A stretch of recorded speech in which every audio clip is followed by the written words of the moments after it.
북한의 인권 상황을 간단하게만 말씀드리겠습니다. 프리덤 하우스라는 이제 인덱스, 프리덤 인덱스를 만드는 데서 한동안 그 탈냉전 시기가 오면서는 꽤 많이 높아졌어요. 디모크라틱 컨트리들이 민주 국가들이 좀 늘어났었거든요. 늘어났었는데 지난 한 3년 플러스 동안에 그 권위주의 국가들이 조금 더 많이 생긴다라는 그 통계가 있기는 합니다. 어찌됐든 210개 국가를 조사를 한 거예요. 여기서 210개 국가라는 것은 유엔은 193개 국가지만 뭐 서부 사하라라든지 그 또 이 예멘도 나눠져 있는 그런 부분들을 각각 조사한 거라고 보시면 되겠습니다. 북한은 100점 만점에 3점이에요. 폴리티컬 라이트는 0점이고요. 그 다음에 시빌 리버티라는 그 시민 자유는 3점을 받았습니다. 북한이 그런데 그래도 인권을 그럼 모르냐? 사실은 인권 존중이 구조에 나오더라고요.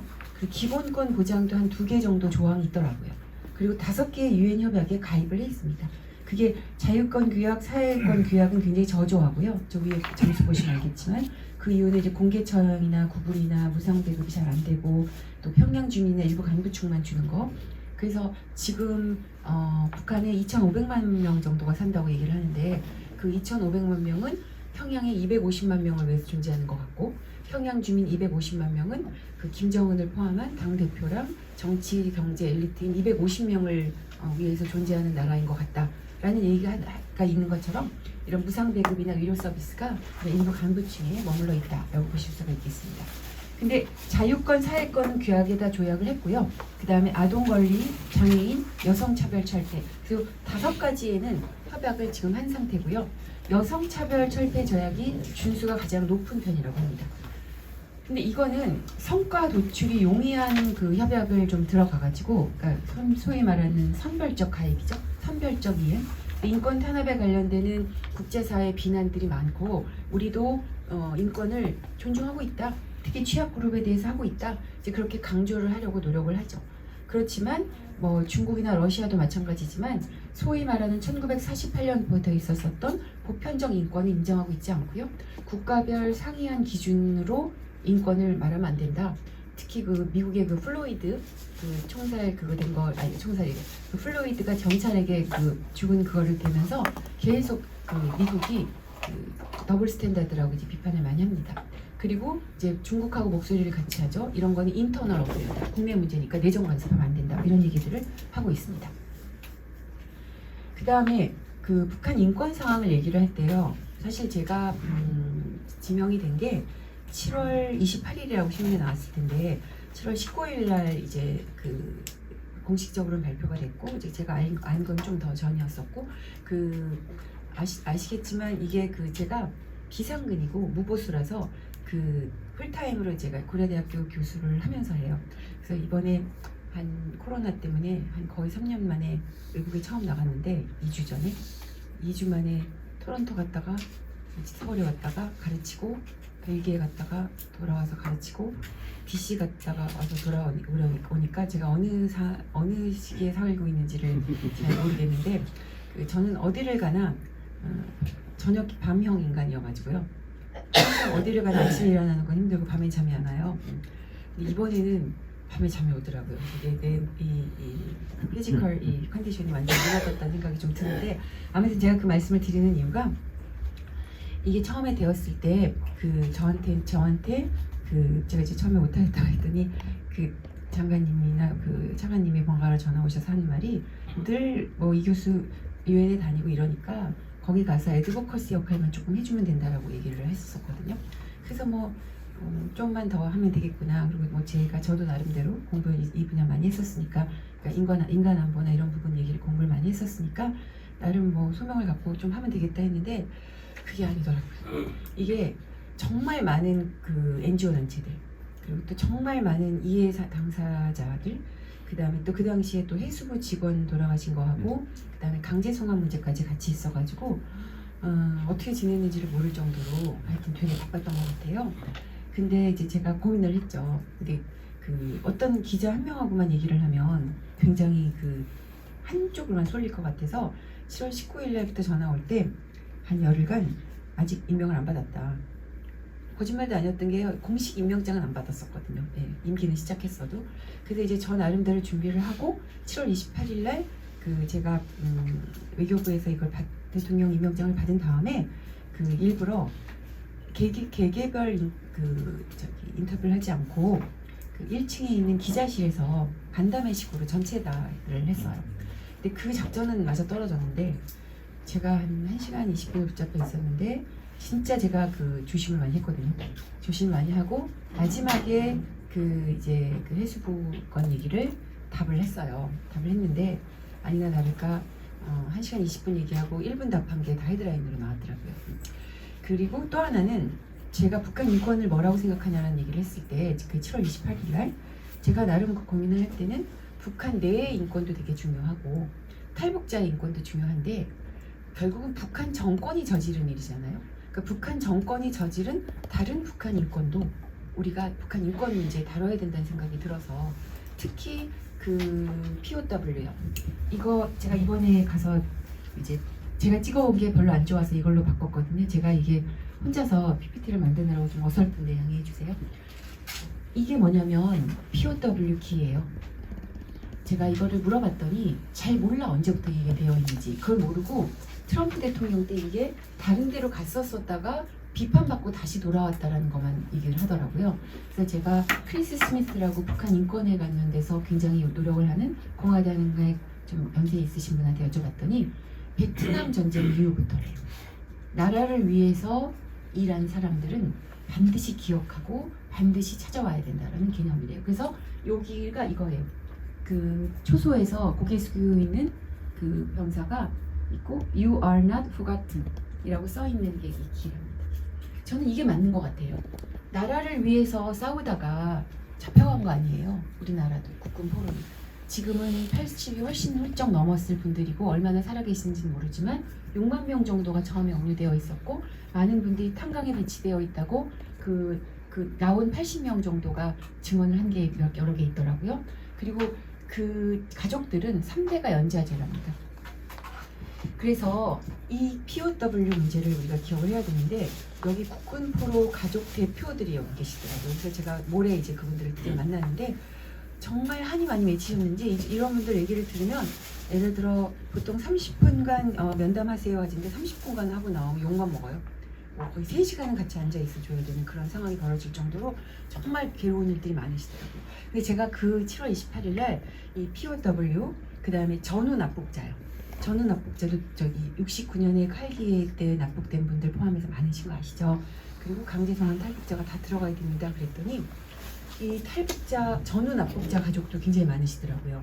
그리고 국군 포로도 굉장히 많으시고요. 그래서 이런 분들이 또 굉장히 전화가 많이 오세요. 근데 어떤 분은 만나드리고 어떤 분은 만날 수 없고 그런 게 없고 몸은 하나고 시간은 한정되고 이제 그런 좀 어려운 상황이 저한테 있었던 것 같아요. 그리고 이제 2달 남짓 지난 지금 상황 속에서 저도요 약간 자가 발전하는 것 같아요. 이 북한 인권에 대해서 그때 물어봤었을 때 생각했었던 것과 지금 생각하는 게 이제 조금씩 발전이 되고요.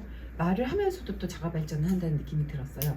그래서 제가 벨기에 유럽연합에 갔었을 때, 그 다음에 지난번에 DC에 갔었을 때 이제 인터뷰 같은 거 많이 했어야 되는데 하면서 제가 이러다 조심은 좀 해야 되겠지만 저 스스로 약간 좀 이렇게 더 생각하는 게 넓어졌다? 깊어졌는지는 잘 모르겠지만 넓어진 거는 확실한 것 같습니다. 그래서 그 얘기를 좀 말씀을 드리도록 하겠습니다. 경제 상황은요, 요거는 인용은 안 하셨으면 좋겠어요. 작은 그룹이라고 해서 제가 이제 어떻게 알게 된 걸 가져온 건데요. 경제 상황은 제재랑 코로나 여파로 공식적으로는 2017년 이후에 부진했다는 얘기가 있습니다. 근데 21년의 곡물 수확량은 전년 대비 약간 증가했는데요. 그게 장마당이 재개돼서라는 얘기도 있고요. 또 외부 지원, 조국이죠 주로. 그게 이제 화물차가 다시 나타나기 시작했고, 그 북한 주민들이 가장 미니멈으로 먹고 살잖아요. 그래서 그게 식량 총 수요량이 한 550만 톤, 그리고 22년 현재 부족만 톤은 81만. 그래서 버티기는 가능하다. 그래서 90년대 그 대량 아사에 있었던 때 같이는 안 된다라는 얘기들도 있어요. 그렇지만 FAO입니다. 죄송합니다. 외부 식량 지원 필요가 44개 국가라고 해서 그 중에 한 국가로 되었고, 북한은 정보를 주지 않았기 때문에 그 대부분의 외교 사절단이나 그 국제기구들이 지금 다 나와 있지 않습니까? 그래서 확실하게 알 수 있는 방법이 없다고 합니다. 그래서 아까 제가 북한 인권에 여러 가지 종류가 있다라고 그랬는데 단기적, 중기적, 거시적인 게 있다고 하면 제가 볼 때 단기적으로 북한 인권을 증진하기 위해서는 국제 구호단체들과 그 외교 대사관들이 좀 들어가야 된다라고 지금 말하고 있는 입장입니다. 그 이유는 좀 이따 말씀드리겠습니다. 그래서 곡물 생산량과 이걸 지금 보시면 2021년에 20몇만 톤이 좀 증가한 게 보이죠.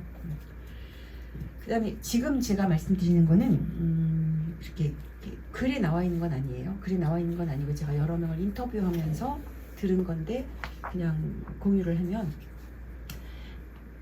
이미 90년대 중반 정도에 200만 명 정도가 아사됐다는 얘기들 들어보셨죠? 그러니까 이미 정리가 됐다는 거죠. 무슨 뜻이냐면 시장이나 이런 거에서 각자 도생을 할 수 없는 그룹들은, 그러니까 배급에만 익숙해 있는 그 취업 그룹들은 이미 그때 정리가 됐기 때문에 지금은 굉장히 삶의 이런 의지나 노하우가 있는 그런 사람들이 더 많이 있기 때문에 아사자가 발생할 확률이 적다라고 말하는 사람들도 있고요. 아니면은 이 장마당이 어렵다 하더라도 계속 진행이 되는 경우가 있고, 특히 국경선을 중심으로 이제 그렇기 때문이라는 얘기들도 합니다. 그런데 지금 뭐 KDI나 이런 데서 나오는 그 지표를 보면 쌀 생산량이 확실히 2000년대, 2010년, 20년대에는 증가하는 게 보이더라고요. 근데 지금은 쌀은 확 줄고 옥수수 있죠. 옥수수량이 많이 늘고 있답니다. 옥수수량이 많이 늘고 있다는 자체가 식량난이 힘들어지고 있다는 건데, 제가 그 얘기를 들으면서 제가 옛날에 그 인간안보나 전통안보에 비전통안보를 접목시켜야 된다고 할 때 식량안보를 잠깐 들여다본 적이 있었거든요. 그때 제가 가장 인상 깊게 본 게 아마티아 센, 그 전에 경제 노벨상 받은 분이 식량으로 굶어 죽는 거는 인도 빈치스 그쪽을 보니까 푸드 어베이러블리티, 식량이 가용량이 없어서가 아니라 푸드 인타이틀먼트, 접근성, 푸드 자격이 없기 때문이다 이런 얘기를 하거든요. 근데 저는 지금 이 북한의 식량난 문제가 아마티아 센이 말하는 푸드 인타이틀먼트의 문제가 있는 게 아닌가라는 생각을 나름 하고 있습니다. 코로나 상황에 북한 인권은 나빠졌다는 얘기들 많이 하죠. 이제 코로나의 방역 구실로 이제 봉쇄, 과잉 통제, 인권 유린 이런 게 있는데, 한마디로 말하면 코로나는 북한 김정은하고 김정은의 탑 리더들한테는 굉장히 좋은 수단이 되고 있는 거라는 생각이 들어요. 통제 얼마나 좋아요. 그리고 마음에 안 드는 그 국제단체들 코로나 핑계로 내보내고 이러는 부분들을 보면요, 그러니까 민생이 불만을 가질 만한데 그 불만을 갖기 위해서는 알 권리가 보장이 돼야 되는데 알 권리가 잘 안 되고 있는 그런 부분들이 있는 것 같습니다. 유엔 인권의 그 최고 대표가 미첼 바첼레트라고 해서 1년 전에 새로 되신 분인데, 이분이 백신이 접종이 없고 제한적 보건 체계밖에 없고 위태로운 식량 상황이다 라고 북한한테 얘기를 했어요. 여기다 제가 하나 안 쓴 게 있습니다. 그러면서 이분은 제재를 완화해야 된다고 얘기를 해요. 근데 유엔은요, 그 미국에서 7년 반 동안 유엔 특별 대사를 한 로버트 킹 말에 의하면, 로버트 킹 대사가 유엔은 구조적 한계가 있을 수밖에 없다는 거예요. 그 중에 하나가 북한이 멤버 스테이트 회원국이기도 하고요. 또 하나는 중국이라는 막강한 영향력을 어떻게 할 수 없다는 거죠. 뭐 이번에 제가 잠깐만 옆길로 가면 그 중국 신장 위구르 그 유엔 인권 결의안 부결된 거를 봐도 알 수 있듯이, 그 이번에 제가 미국 국무부에 갔는데 미국 국무부에서 인도네시아에게 굉장히 화가 나 있더라고요. 그 이유는 신장 위구르가 뭐예요? 무슬림이잖아요. 무슬림 인구들 박해하지 말라는 거 결의한 거거든요. 근데 인도네시아 그 대표가 나와서 our brother 신장 위구르의 인권 문제를 뭐 우려 깊게 보고 있고 잘 보존돼야 되고 등등등 하더래요. 그래서 마지막에 찬성할 줄 알았더니, 하지만 이런 걸 대결적으로 하면 안 되고 평화적으로 해야 되기 때문에 거부한다 라고 하면서 반대표를 던져가지고 굉장히 언짢았다고 그러더라고요. 근데 그 인도네시아뿐만 아니라 꽤 많은 이슬람 국가들이 부표를 던졌답니다. 역시 그럼 이거는 종교나 마이 브라더후드보다 돈인 거죠. 경제적인 이런 거, 인프라, 이제 그게 굉장히 중요한 거 아닌가라는 생각이 드는데 그 구조적인 한계를 유엔이 가지고 있다는 거예요. 그래서 유엔 인권 카운슬 이사회도 제재를 풀어야 된다라고 얘기를 꽤 구체적으로 하더라고요. 아, 이것도 그런 구조적 한계 때문이 아닌가라는 생각을 제가 나름 했습니다. 아무튼 그 얘기 제가 여기다 쓰지 않았는데 말씀드리는 거고요. 그리고 국경을 봉쇄하고 국제기구 철수하고 등등등 하니까 대북 지원이 굉장히 급감해요. 멋있는 그래프를 그렸으면 금방 눈에 띄시겠지만 1,400만 불 확 주는 거 보이시죠? 그리고 한국하고 미국은 계속 백신 지원하겠다고 2년째 말하고 있는데 거기에는 북한이 호응을 보이지 않고 있습니다. 그러니까 취약계층한테는 분명히 코로나가 직접 다른 많은 아프리카나 남아시아의 그 저개발 국가들 마찬가지로 아니면 더 이렇게 취약할 수도 있다는 거죠. 그래서 제재라는 거 우리 김태균 교수님이 더 많이 아실 것 같긴 한데 제 생각에 이 제재 효과는 그 정권을 무너뜨리거나 정권을 타격하기에는 아직 강하지 않았던 것 같아요. 그런데 취약계층에게 타격을 주기에는 굉장히 강해요. 그러니까 국제사회의 제재 방향이 의도한 거랑 좀 다르게 되고 있는 걸 수도 있다는 거죠. 그리고 이제 우리나라에 있는 동유럽의 어떤 모 대사님을 한번 만났는데 그 대사님을 만나니까 그분이 굉장히 노회하시더라고요. 그러니까 경험도 많고 이런 국제 무대에 굉장히 알려져 있는 분인 것 같아요. 그분이 아주 평온한 목소리로 저한테 그러는 거예요. 과연 김정은이 그 휴머니테리언 어시스턴트 인도적 지원을 원할까요? 라고 물어보는 거예요. 자기 생각에는 그 사람들이 굶어 죽거나 어떻게 하는 거가 정권한테 그렇게 별로 관심이 없을 것 같다는 거죠. 그러면서 자기도 굉장히 자기 인생의 많은 부분을 독재국가에서 살았지만 북한과는 비교할 수 없을 정도라는 거예요. 그래서 우리가 인도적 지원을 해야 되는데 과연 그 정부가 인도적 지원을 바라고 있는지라는 그 부분도 한번 신중하게 생각해 볼 필요가 있다는 얘기들을 한번 새겨들을 만하다는 생각이 들어요. 많은 사람들이 이제 제가 북한 인권 대사가 돼서 뭐 할 거니? 라고 물어봤었어요. 근데 그 뭐 할 거니라는 부분은 제가 두 가지로 어카운터빌리티 책임 규명이 가장 우선권을 둬야 되고 그렇지만 그 건설적인 관여를 하겠습니다라는 얘기를 해왔고요. 그 원칙은 바뀌지 않았는데 거기에 제가 이제 아까 제가 자가 발전했다고 그랬는데 제가 조금 더 살을 붙이게 돼서 그 얘기를 좀 드리도록 하겠습니다. 책임 규명은 유엔이 하고 있어요. 그리고 총회랑 인권이사회에서 2005년부터 인권 결의안을 지금 발의하고 있고요. 안보리 토의는 있었는데요. 특히 2014년에 우리 그 COI라고 북한 인권 보고서 나온 후로 2017년 트럼프 대통령 이후에 나타나고 있지 않습니다. 그리고 특별 보고관 상호 대화가 있는데 제가 25일 날 유엔에 잠깐 다시 가는데 그게 이제 이 특별 보고관 발표에 대한 상호 대화에 참석하려고 가는 겁니다. 어카운터빌리티가 그래서 첫 번째 축이고요. 두 번째 축이 제재입니다. 생션. 미국과 EU가 체계적으로 하고 있는데요. 특히 미국은 독자 인권 제재가 있고요. 2016년 이후에 6번이면 매해 했다고 볼 수가 있고요. 국가별 인권, 인신매매, 종교 자유인데 그 미국에는요 지금요 그 프랭크 울프라고 오랫동안 민주당의 의원을 하셨던 분이 이 종교 자유에 대한 위원장을 맡고 계시더라고요. 그래서 이번에 저희 그 CSIS랑 스탠포드랑 하는 그 DC에서 하는 저랑 포럼에 대담에서 같이 이제 말씀을 나눴는데 그 종교 자유 부분에 굉장히 미국이 신경을 많이 쓰고 있더라고요. 그리고 아시겠지만 EU는 유엔 인권 결의안 작성을 주도하는 영어로 펜홀더 스테이트라고 부르거든요. 그리고 독자 인권 제재도 이제 했죠. 우리 같은 경우는 이제 공동 발의자, 코스폰서로 들어가야 되는데 정권이 어떠냐에 따라서 노무현 대통령 때는 안 들어갔다 기권했다 이랬었고 이명박 대통령 때는 적극적으로 참석했었고 이제 박근혜 대통령까지 가다가 문재인 대통령 때는 계속 2018년 이후에 계속 기권을 4년 동안 했고 올해 이제 다시 들어가겠다고 얘기를 했죠.